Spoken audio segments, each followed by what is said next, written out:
And welcome back to After Further Review with Coach Heist Northern, radio guy Dr. Mike Prince. Coach, how you doing today, sir?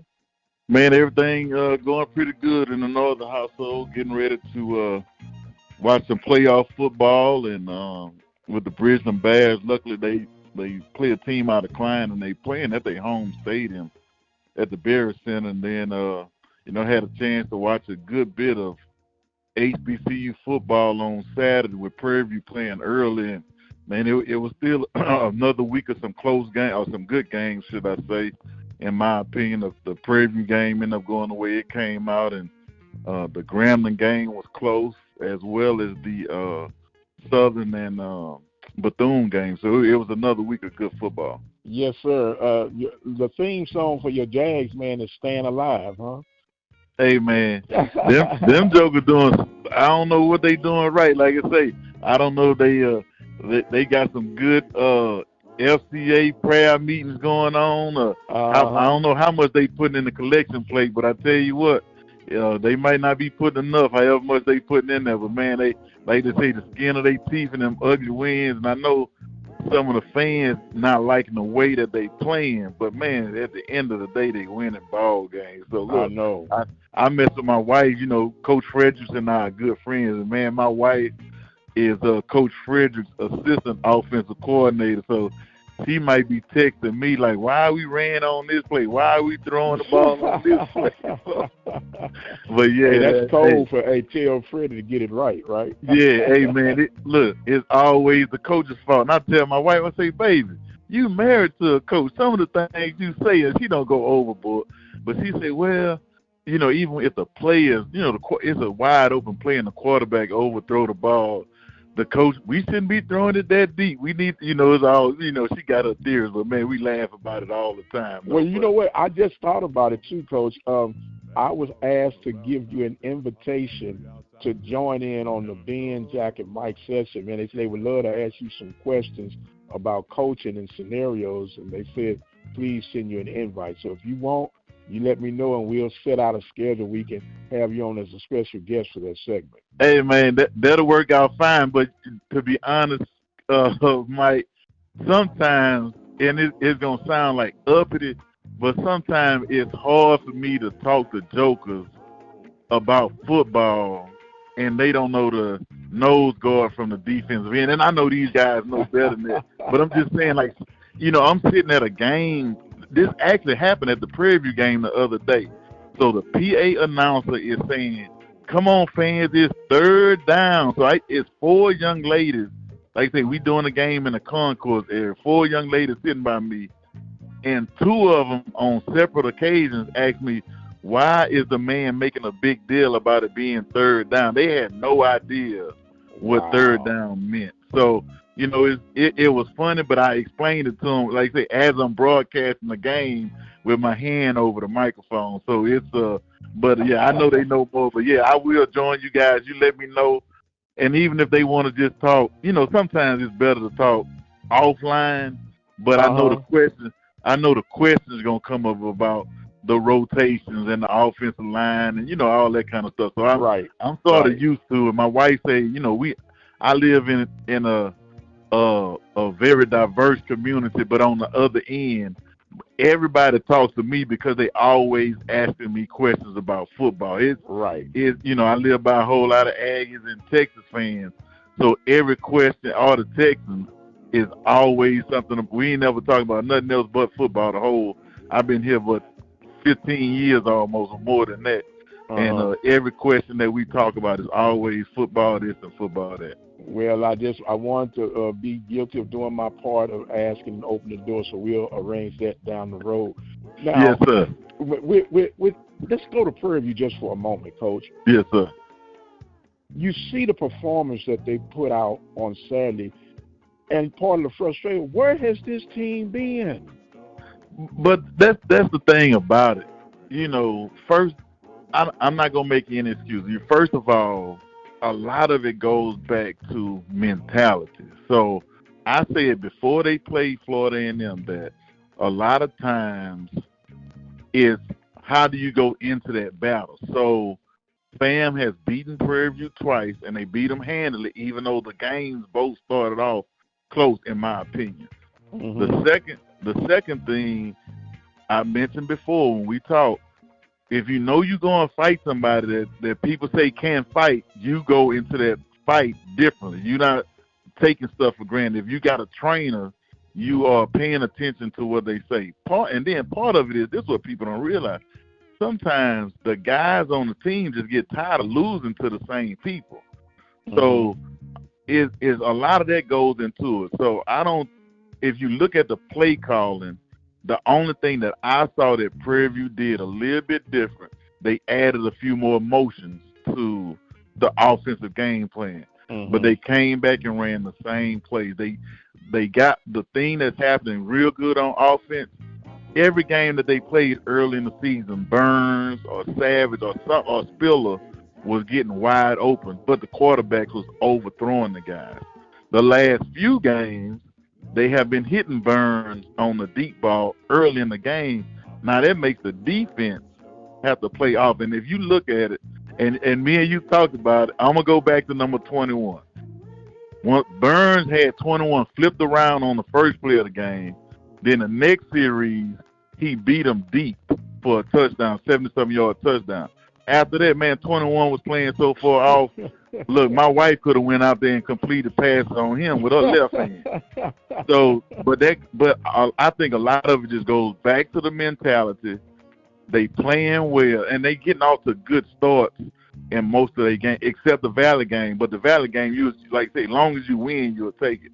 Right. But a lot of it goes back to that mentality of we got to prepare better. And then they were losing. Like you say, the Southern game was a close game. It goes to overtime. The Texas Southern game, in my eyes, it was a close game until they got their last long touchdown. But I think that game goes back to the mentality of, man, we've been beating them so long, we know sooner or later that they going to mess up and put us back in the game, which they almost did. But a lot of it is just mentality and guys realizing potential that they have. And then Fam come to the game. Fam probably coming in there like, man, this little old Prairie View. And Prairie View gets off to a good start. Fam quarterback gets hurt. Not only does they starting quarterback, who's probably the offensive player of the year, get hurt, then one of their top running backs get hurt early in the game. And then Prairie View offensive line and defensive line came to play. And I told Whedon, I called Whedon after the game. I say, tell Coach McDowell he owes the offensive line coach and the defensive line coach they favorite meal or a bottle, whatever they drink. And I told them players deserve an extra piece of chicken or extra slice of cheese on it. Whatever they eating after the game, they deserve extra, them offensive and defensive linemen, though. And they did a good job, though. No doubt about it. And unfortunately, there was an altercation toward the end of the game. And I think it had a combination to do with frustration and misunderstanding. Yeah. And some suspensions are definitely going to be handed out. And I'm hoping, on the half of Prairie View's sake, that they're not significant enough suspensions that's going to impact this week coming up against Alcorn. Well, the thing about it, Dr. McClellan was at the game. I saw him before the game, but I don't know who else from the SWAC staff or if they have video of it. I know if I was Coach McDowell, and the good thing about it, the only thing that may happen if people have, people start videotaping with their phones, if the conference gets video of that. But if I'm Coach McDowell and Coach, I can't think of Coach name at Florida A&M, Cozy, I would have that video destroyed because it was so many people involved in it. They gonna have to stagger the suspensions of the players because of how many people was involved. But like you say, I think it was a big misunderstanding because Prairie View's players were going over to the band for the alma mater. Some of Florida A&M's players were leaving the field or talking to their parents, which were next to the band, and I think that led to a big commotion. And it's like, I worked at a middle school, so sometimes, man, you would break up a fight and jokers don't even know what started the fight or what they fighting for. And as a result, what was a great day on the hill turned to a bit of a ruckus toward the end. But as I say, that's water under the bridge. Yes, sir. And they'll go on. But I will say this: I feel sorry for Valley this week is they'll face the Rattlers and at Braxton Stadium. It's going to be some venom release for sure in that case. No doubt. Now that we got going on, man, what can you say, if anything else, about Jackson State and the steadiness they've been holding on to? Man, you know, like you say, man, Jackson, and I put it like this: Jackson and Florida A&M have the best looking teams that I've seen. Especially Jackson's offensive line looks the way you want an offensive line to look, but they've been able to play with everybody. You take away the 5 turnovers that they had against Grambling. I think Grambling scored 2 defensive touchdowns. You take that away, it's probably, you know, they probably undefeated, but their defense is playing outstanding for the most part. You know, they've been in some struggles, you know, starting some games off, but then after a while, you know, it's like, all right, man, we done played with y'all long enough. Let's get this thing over with. But they defense, like I say, they can play that bad cover 1 or play almost cover 0, and everybody who don't have a man, you go to the quarterback or the running back. And then they still been able to run the ball effectively. Long as they can run it effectively, they got a reasonably athletic quarterback who can complete some easy passes on you, they going to be hard to beat. But I did this now. I did predict that they were going to lose to Alcorn and they was going to lose to Southern in the championship game. Okay, so I was just going to ask you to look into your crystal ball. So right now, if the state, or not state, but the SWAC championship were to start, it would be Jackson paired off against Southern. If I'm not mistaken, that would be at Jackson, right? I would assume it would be in Jackson because Jackson has a better overall record, and I don't know if they go to head, but I would assume it would be in Jackson. But that's, like I say, that's going to be a good crowd. If the Bridgeland Bears not in the playoff, I might have to take that 7-hour ride over. Take that journey, Coach. Yeah, I might take that ride. Like that. Yeah. And man, you know, I talked about this on the other show that I do. Man, it ain't nothing like being in, besides the Bayou Classic, as far as I'm concerned, it's nothing like being in Jackson Memorial Stadium with them two fan bases that's just alike, even though they don't want to admit it. The schools are just alike. Both of them in the not so nicest part of town have great reputations as far as putting people out in certain degree programs. 2 of the best bands in HBCU football. You can't beat that environment. Right. Well, it's definitely going to be one. All they got to do is, I guess, hold up their end. And as far as the rest of the West is concerned, with the latest events that have taken place with Alcorn stumbling, although there's no great chance for Prairie View, they still have a fighter's chance to at least finish up in 2nd and 3rd place.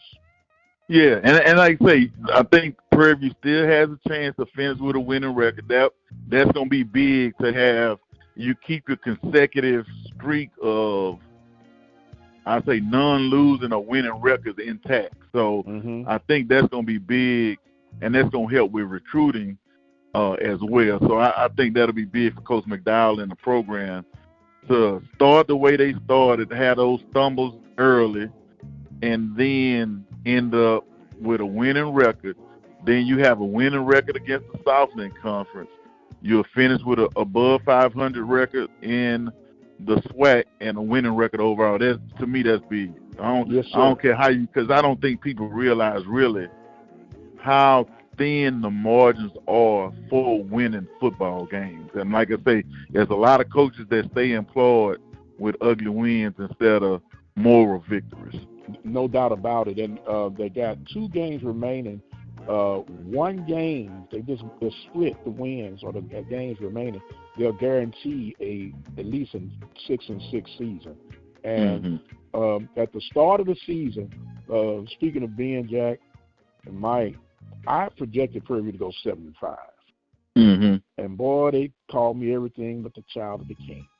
They say, "Oh man, you're not a fan." Yeah, man. But when you look at that schedule, and not making any excuses, although they lost some games that you thought they should have won, and they won a game that you thought they would have lost, you never can tell when you're playing with 18 and 24-year-olds, can you? Hey, man, the crazy thing about it, like if I go to games, a lot of times I go down on the field and talk to coaches. And, man, I have talked to coaches before that, man, this one's going to be tough, and then they win by 20 or 30. Or they think they have, I think we ready for this one, Heist.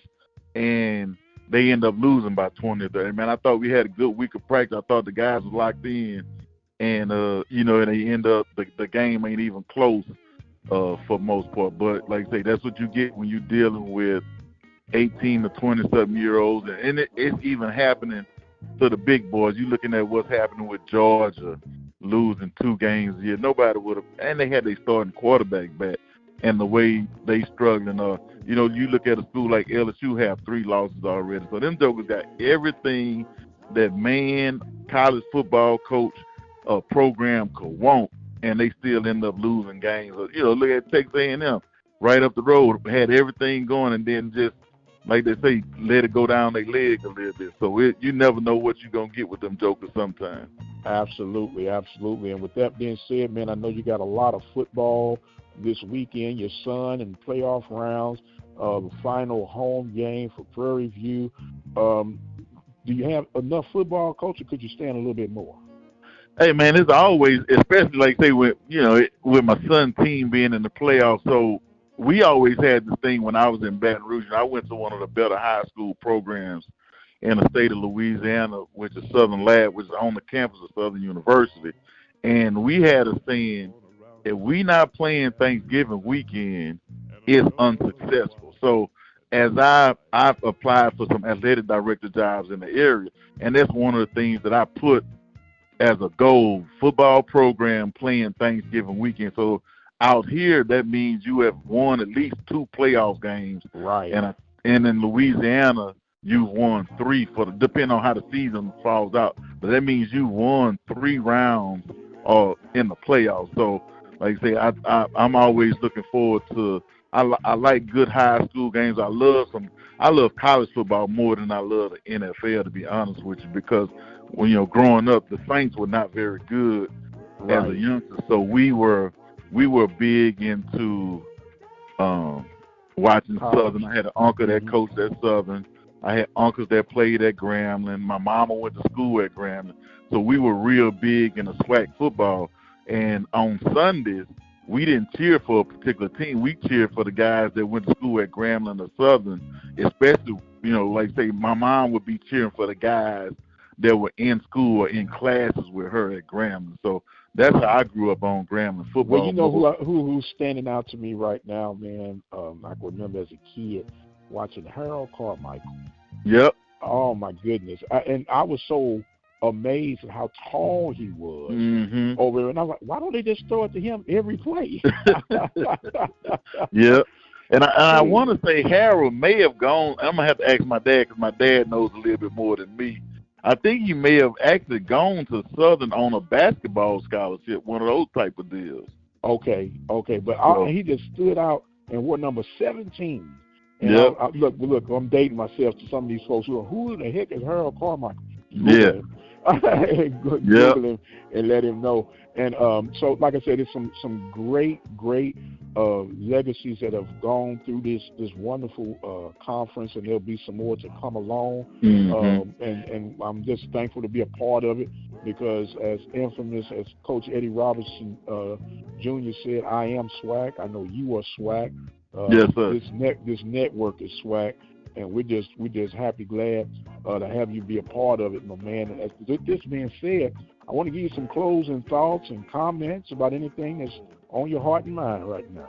Hey, man, I really hope that the Prairie View fan base shows up for this game to sort of send the guys out the right way, because I've been to some senior days and it ended up being not so senior-ish, people showing up late. I had one senior day where mom showed up late. My son had senior day, and one of his best friend parents didn't make it to the ceremony. Man, I felt so bad for that kid with his parents not being there on the field to take a picture with him.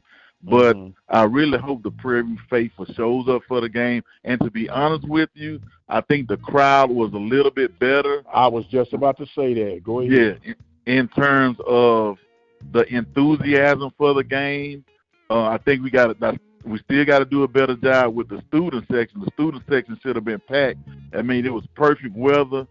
Some people might say, well, it might be a little bit too hot and all that kind of stuff. But I really hope the fans show up a little bit earlier for the senior day ceremonies, because last week, I'm telling you, I was worried. So somebody that I know that worked at Prairie View when I was there text me like, "Hey, you doing the game?" I was like, "Yeah." I say it's only about 100 people here, and this was about an hour before the game started. So I'm saying I hope it, builds up and fills up. I think Alcorn is gonna bring a decent crowd. They usually do, and I hope the Prairie View faithful shows up and cheer those guys to victory. Right, and like I was going to make note of, to piggyback off of what you said, it wasn't many as we wanted in the house, but those that were there made some noise. And that's I don't care if you come or don't come, even though I do care, but if you come to cheer, come to participate. Don't wear your Sunday best to a football game. Wear some clothes you don't mind sweating out. Yeah. And just get loose and relax in. So we'll get it. Don't forget, you all can listen to the game live, 2 p.m. Central Standard Time on the Open Mic Broadcast Network. You get a chance to hear Coach Heiss Northern, Andre Davis, and we have 2 guys that work like busy bees. They don't know what all it takes, Coach, for these productions to get off. I have Philip, my son Philip, and another young man by the name of Greg Johnson. These guys are running all over the place, gathering stats. And I'll give you a funny deal. During the game, y'all had sent a request to see what the status was on a FAMU player. They said, "Oh man, we're not telling y'all that. Go on back over." But these guys, they go in harsh territory, man, to make sure it happens. And we're thankful, man, to have you part of the process. And thankful for those that join in and support and help listen for us to carry out these assignments. Coach, again, we thank you for being here with after further review. He is Coach Heiss Northern, our football guru expert. Don't chuckle now, Coach. You ought to wear that belt right now. And I am the radio guy, Dr. Mike Prince, reminding you guys that you can follow me on Twitter X at The Mike Prince Show. Subscribe to our YouTube channel at the Open Mic Broadcast Network. And check out our 24-hour streaming content at obnradio.com. With all that being said, you guys be blessed, and we'll see you on the other side.